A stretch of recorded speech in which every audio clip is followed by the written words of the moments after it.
Over the last month or two, you may have noticed us introducing a brand new series to the channel, and that series is, of course, Chainsaw Man. I've been doing the usual work of doing a couple videos before the season comes out, and I've also been doing a lot of shorts covering all the things you have to know about the series. And I do plan on continuing my coverage of the anime as it goes on, but there's also a lot of other videos regarding Chainsaw Man that I want to do, and I have a lot of interesting ideas for what we're going to be doing over the next couple months. So with that said, folks, I know a lot of the people who watch videos on this channel, let's just be realistic, are My Hero Academia viewers. So you probably, if you are one of those people, didn't even end up clicking on this video. But if you're one of the rare people that did, please, I promise you, stick around for these videos and stick around for Chainsaw Man itself. Give it a chance, and I promise you, you'll have a lot of enjoyment and a lot of fun out of the kind of content that the series offers and that we're gonna have here on this channel. So if you're looking for a source for information on Chainsaw Man's anime or anything going on of Chainsaw Man, please look no further and hit that subscribe button under this video. And with that said,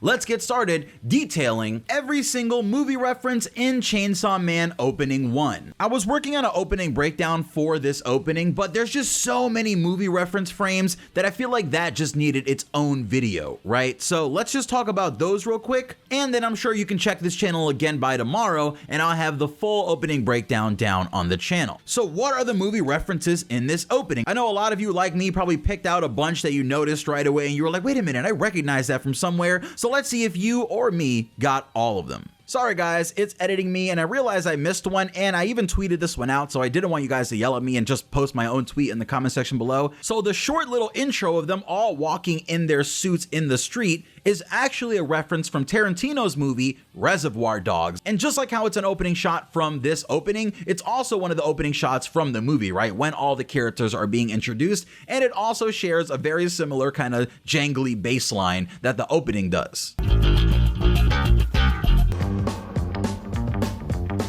The first one that we see is when Denji is hugging Pochita inside of a graveyard. This kind of stuck out to me right away because this isn't the graveyard that he meets Pochita at, right? Where he's kind of grieving his father and the loss of his father, and there's that little small, not even really a tombstone, it's kind of just a cross sticking out of the ground.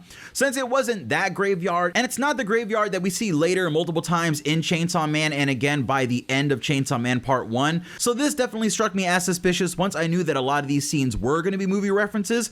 And of course, since this is Chainsaw Man, I had to go back and look at the original massive Chainsaw movie, and that of course was Texas Chainsaw Massacre. And that's where we're gonna find this screenshot here, which likely is the exact screenshot that Denji is pulled from. And within Texas Chainsaw Massacre, it really didn't take all that long to find because it's from the opening shot of a decomposing body at a cemetery, right? Holding something, I believe another crypt robbed head in its hands. And the meaning here is kind of flipped, right? Because as opposed to this being kind of a sad and nasty, gruesome thing of this body holding the head, in Chainsaw Man, it's this loving scene between Denji and Pochita, who he's very glad to have in his life, right? Since Denji has nobody. The next shot features Kishibe sitting down with a gun aimed at whoever is behind the camera. And this also was extremely detailed to me, right? And it stood out as something that I might have seen before. And I was right because this is from Pulp Fiction. And of course, who could forget this legendary diner scene where Jules tries to get his BMF wallet back from Tim Roth's character Ringo and gives us one of the tensest scenes probably ever filmed in a diner in cinema. And I'm sure just as Samuel L. Jackson is doing in this scene, Kishibe is probably telling someone, hey, you know what I'm buying right now?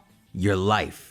The next shot features Denji as the Chainsaw Man versus Katana Man, and I believe that's the Snake Devil girl jumping down the well, right? And since they never fought in this location, this is another place that stood out as being something that was either going to be an opening original scene, like some of the scenes that we see later on in the trailer, or was going to be another film reference. And thankfully, since I don't really know anything about this movie, Twitter did come through and find out that this shot is actually from a Japanese horror sort of comedy movie titled Sadako versus Kayako, and it's actually a crossover between The Ring and the Grudge franchises, where we see the titular main monsters from both of those series, I'm calling them monsters because they're kind of ghosts or devils or something like that, going to battle with each other, I think, or both trying to haunt the same person. I'm not quite sure, but I definitely do think I am going to rewatch all the movies that end up being in this list because I feel like that will be a really, really interesting kind of just movie experience in the first place. Now, this next shot of the opening features Galgali sitting in a hotel room, I believe, taking his shoes off, appearing to take a load off for the day, but considering which scene this is actually from, I'd actually like to think that he's gonna go on a tear through the hotels, because this shot is from No Country for Old Men, where Javier Bardem's character Anton takes a load out for a second on the hotel bed mid-massacre to take his boots off so he can sneak around and get the shotgun shot to end the entire shootout. And that's definitely not a movie that I have any problem with rewatching, because man, Javier Bardem is just nuts in that movie. Talk about films just being really, really good at like handling tension. I mean, ugh. Next up, we get a shot of Aki and Denji in a car driving away from a scene. They're kind of pulling out in the car, and apparently that scene is from Once Upon a Time in Hollywood, featuring Brad Pitt and Leonardo DiCaprio. And in this scene, we see them pulling out of a driveway, and honestly, I don't really remember this movie all that much, because the 2 or 3 times that I tried to watch it was either really, really late at night when I was going to bed, or at someone else's house, and you know, you're at someone else's house, and I don't know, it wasn't really the big focus on my mind. But that movie, of course, goes back in time in real life history to tell the story of the Manson family murders and of Hollywood around that time. It's more of a biopic of Hollywood than anything else. Now after that, we have a shot of a small room with Kishibe, Kobeni, Aki, and I forget this other guy's name. I think it's Arai, right? Is that Arai? And we see maps of the world around them, but in front of them we see a diagram of the tomato devil, and that's actually very fitting because this is from Attack of the Killer Tomatoes, an old comedic sort of horror movie about tomatoes that come out of the ground and start attacking people, which very much fits with the tomato devil, right? And of course we have Kobeni on the table right before she shows that booty. And I know Kobeni being on the table with her butt in the air is actually pretty distracting, but this scene is a little more distracting to me because I see the map on the wall and that doesn't really match the way that the US or anything on Earth looks, which leads me to believe that in Chainsaw Man, maybe the world map looks a little different than the world map that we have here. I mean, we know a lot of the countries in the story are the same as the countries in the real world, and it seems to be set in a period that did happen in the real world, besides the fact that there are devils and everything. But could the destruction of things like the gun devil or other devils have completely changed how the planet looks? That's kind of my conspiracy theory for the day, right? I think that a devil completely changed the landscape of Chainsaw Man's world, making even countries that we would recognize look radically different, or maybe it's just the territories themselves that are drawn differently on the maps. The next shot in the opening we have is of Denji looking really, really scared and having a horrifying expression in a dark room with some yellow light on him, as in the background Power pops up, right? Laughing, just laughing at the fact that he's horrified, with some white blinds in the background. And Twitter found this to come from a movie called Don't Look Up or Ghost Actress, which is actually an older Japanese film which centers around the making of a wartime drama at an old movie studio, plagued by the haunting of a mysterious woman. The next shot is from a movie called Jacob's Ladder, which features an army veteran named Jacob who goes through, it's a bit of a spoiler for the movie, and it's an excellent movie, honestly, and I don't want to spoil anything about it, but let's just say the angel devil here being in this shot, right, and being a character who pretty much makes physical contact with you and drains the rest of your life away, being the person that's sitting on these steps, right, in this scene,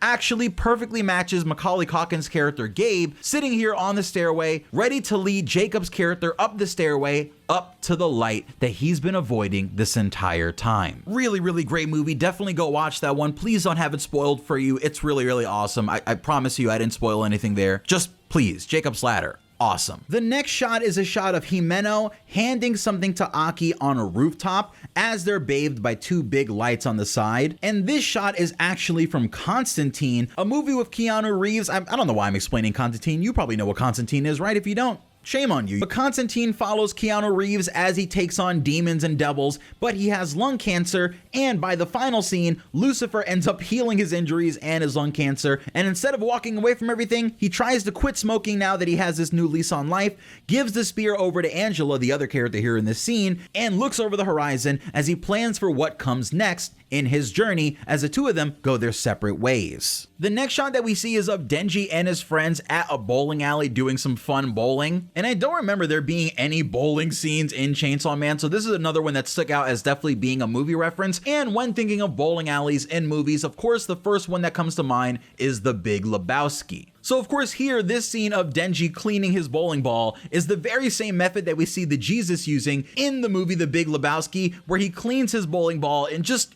a really inappropriate and funny way. The next one we have actually isn't from a film, but it's from another one of Fujimoto's works called Goodbye Eri. And the reason that I'm including that here is because the one shot itself is very, very film inspired, with almost all of the panels themselves representing the view from a camera's viewfinder. And in the end, of course, we have that amazing scene of the main character walking away from an explosion that we don't know if it's real or if it's all in his head. And of course, we do see that here with Power in the opening. So I did want to give a little nod before we get to the final one to another one of Fujimoto's works that were referenced there. And finally, we have this shot of Makima, Aki, and Power and Denji lower at the bottom that you'll see in a second, where Makima is standing on top of a bunch of books looking over a wall. Below that, there's another section of the wall that seems to show part of society, right? And we have Aki covered in snow looking at that. And below that even further, we have a beautiful sky with clouds, and we see Power from right after she first became the Blood Devil and didn't know anything and obviously was very ignorant to the ways of the world, and also Denji when he was young before he really ended up becoming a devil hunter and still didn't know all the bad things that were out there. And this actually comes from an original image that I've seen, but I've seen a lot as a meme really, with a few people standing in different positions. We have one person standing looking at a backdrop with a bunch of pretty flowers and the sun and the clouds in the air, kind of like Denji and Power are in the opening, and that's supposed to represent a person who doesn't really know what's going on in life. They're just happy with looking forward and being happy with whatever life presents to them. But next to them, we have a person standing on a lot of books, and that person sees above the wall that's painted that the other person is looking straight at because they're not standing on any books, but the second person sees absolute devastation right on the horizon, showing the scary things that you can learn when you go out on a journey to get new information. But the last person standing on the most books with the most knowledge sees the actual beautiful sky and the actual clouds, showing that even though on the journey to finding knowledge things can get scary, that you can come to a place of peace and understanding with the things that you've learned. And this image, I believe, originally comes with text, I think it's from a book, that says the world you see is completely different between those who read books and those who don't. And yeah, it's killing me that Aki is covered in snow and is standing on snow. That really hurts. But to find out why it really hurts, let's talk about that in the full opening breakdown that I will be uploading either later today or tomorrow, so we can talk about all the things that we took away from the actual opening original scenes, or anything that hints something that's going to be going on in the anime based on what we saw in the manga. So turn on notifications for that if you don't feel like checking repeatedly. And yeah, this is Pineapple. That was every film reference, or I guess some other things, right? Some other things that were referenced in Chainsaw Man Opening 1. Stick around on the channel. We have other Chainsaw Man videos. We also have all Chainsaw Man Doubles Explained and a host of other things coming soon. So again, if you're interested in Chainsaw Man and you're looking for a nice source of videos to watch, please hit that subscribe button on the channel and like the video if this did keep you interested, or at least you didn't find one of the things that I did find in this video. And yeah, I'll see you guys later. It's Pineapple. Peace.